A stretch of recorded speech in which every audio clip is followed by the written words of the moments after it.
Hello, I'm Zeenat Ahmed-Peto, cognitive hypnotherapist and NLP master practitioner. Welcome to episode 7 of From Burnout to Authentic Alignment. I'm going to be sharing 12 steps to find your vision, elevate your voice, and unlock your freedom.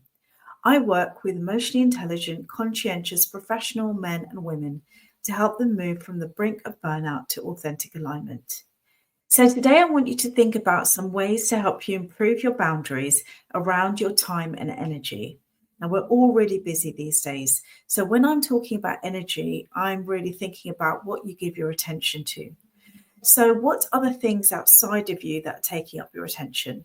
Now, some of those things will be positive, things you enjoy, people you like spending time with, or tasks or information which interest you. Sometimes those very things will also create a negative response.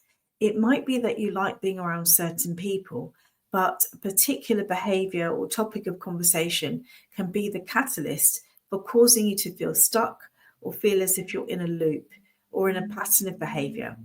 We hear a lot about triggers and things that cause us stress and anxiety these days. It might be something that you recognize. I'll give you an example. Someone I worked with prided himself in being there for others. It was an important value for him to be reliable and trustworthy. He was a man of his word. So he has this trigger, which was that he became overly vigilant whenever he thought he was needed by someone.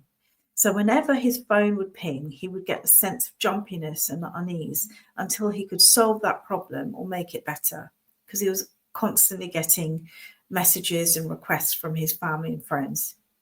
He said he couldn't relax until he'd fulfilled that request. And he knew that he had poor boundaries because people would just keep asking him for things and he just felt he couldn't say no. So over to you. I want you to consider the following questions. It can be helpful to grab a piece of paper and a pen. And by the way, I'm going to add these questions into the description box below. 1. What are the external stimuli that are triggering a response?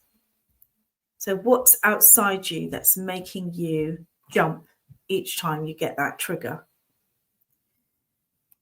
Number 2, what's in your environment that is causing you to feel bad?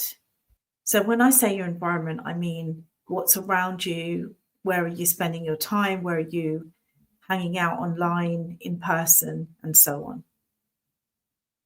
Number 3, who or what is draining your energy? And number 4, what is taking up your mental space and your bandwidth? Now that you've answered those questions, you can work out how to remove or reduce the potency of those potential triggers. There's a lot of things that take up our mental space, but they can be wonderful things. So here I'm talking about the things that drain you. They take away from you and leave you feeling tired, exhausted, or burnt out. They might make you feel bewildered, confused, or question yourself. So I want you to think about the ways you can remove distractions. For example, on your phone. Sometimes we spend a lot of time scrolling randomly and just picking up your phone without being mindful of what you're doing. You can use apps to reduce your screen time and create screen-free time for yourself as well, which is also really important. It's also important to change your environment and where you're spending your time. So, for example, you might work remotely, which can leave you feeling isolated. Sometimes it's a case of looking at who you spend the most time with and reassessing who you give your time and energies to. Some people are going to give you so much joy and happiness. They'll bring out your playful side and you'll associate them with fun and love and all of the best things in life.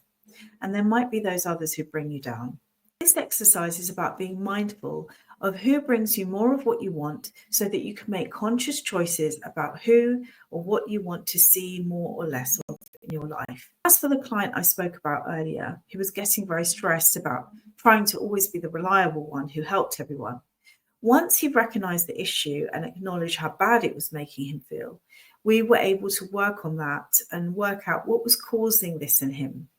It was about his beliefs in himself, what made him a man of his word and what that phrase actually meant to him, and how he could keep that value that was so important to him without sacrificing his health and his sanity.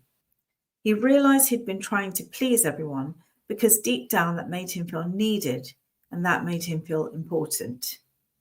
When we talked about this, he was able to create some healthy boundaries around his time and his ability to help other people, which created more balance in his life.